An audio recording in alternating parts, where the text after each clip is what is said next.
नमस्कार दोस्तों, स्वागत है आपका आज की इस वीडियो में। तो आज फिर हम आपके लिए एक नई कहानी लेकर आए हैं। तो चलिए बिना किसी देरी के शुरू करते हैं आज की कहानी। गरीब की होली। गांव में होली की धूम मची हुई थी। हर तरफ रंगों की बौछार, ढोल नगाड़ों की गूंज और मिठाइयों की खुशबू थी।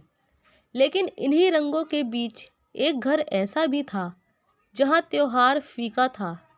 रामू कुम्हार का घर। रामू एक गरीब कुम्हार था जो मिट्टी के बर्तन बनाकर अपने परिवार का पेट पालता था। उसकी पत्नी गौरी और 2 बच्चे होली की खुशी से अनजान बैठे थे। उनके घर में न रंग थे, न पकवान और न ही कोई खुशी। रामू सुबह से अपने गीले हाथों से घड़ा बना रहा था, लेकिन उसकी आंखों में होली के रंगों के लिए तरस झलक रही थी। बच्चों ने मासूमियत से पूछा, बाबा, इस बार हम होली नहीं खेलेंगे? रामू ने गहरी सांस ली और मुस्कुरा कर बोला, खेलेंगे बेटा, ज़रूर खेलेंगे, लेकिन पहले थोड़ा काम निपटा लूँ। गौरी जानती थी कि यह सिर्फ दिलासा था। उनके घर में इतना भी पैसा नहीं था कि वे बच्चों के लिए गुलाल ला पाते। गांव के सेठों और जमींदारों के बच्चे नए कपड़े पहनकर गुलाल और पिचकारी से खेल रहे थे। रामू के बच्चे खिड़की से उन्हें निहार रहे थे। रामू ने सोचा, अगर आज कुछ घड़े बिक जाए तो होली के लिए कुछ रंग और मिठाई ले आऊँगा। वह अपने घड़े लेकर बाजार गया, लेकिन त्योहार की भीड़ में किसी ने भी उसके घड़ों को नहीं देखा। लोग महंगे सजावटी बर्तनों की ओर आकर्षित हो रहे थे। निराश होकर वह खाली हाथ लौट रहा था कि तभी गांव के सेठ लाला हरि प्रसाद की नज़र उस पर पड़ी। सेठ ने हंसते हुए कहा, ओ रामू, तेरे घड़े तो बिके ही नहीं, अब होली कैसे मनाएगा? रामू चुप रहा। तभी सेठ ने ठहाका लगाते हुए कहा, ऐसा कर, मेरे घर आ जा, मेरे नौकरों के साथ होली खेल ले, बदले में तुझे रोटी दे दूंगा। गांव वाले भी हंसने लगे। यह रामू के लिए अपमान से कम नहीं था। उसने निश्चय किया कि वह भी इस बार अपनी तरह से होली मनाएगा। रामू खाली हाथ घर पहुंचा, लेकिन उसका हौसला अब भी मजबूत था।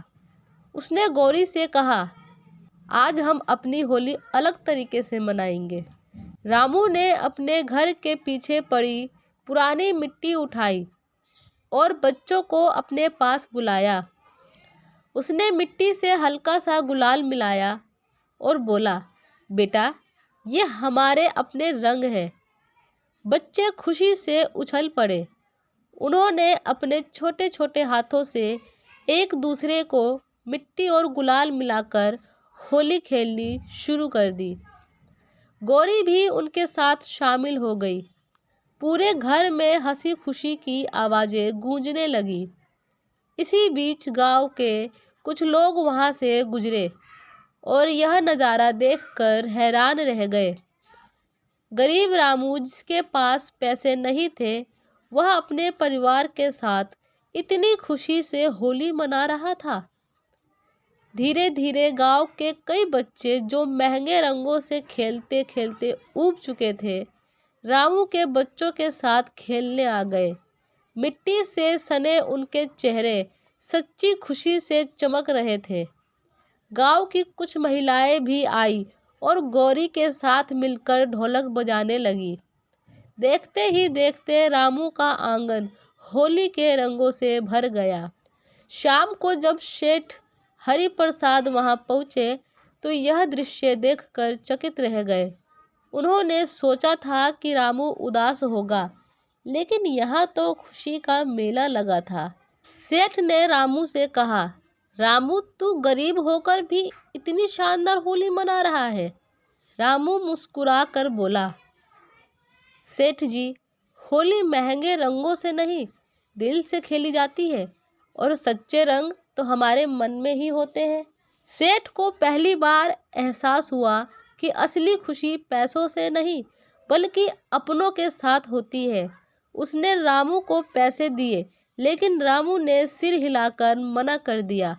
गांव वालों ने इस बार रामू के साथ होली खेली और उसकी यह मिट्टी वाली होली पूरे गांव के लिए यादगार बन गई। तो दोस्तों, आज के लिए कहानी में इतना ही। तो मिलते हैं नेक्स्ट वीडियो में। तब तक के लिए वीडियो को लाइक और चैनल को सब्सक्राइब ज़रूर कीजिएगा, ताकि आने वाली ऐसी ही मज़ेदार वीडियो आप तक आसानी से पहुंच सके। Thanks for watching.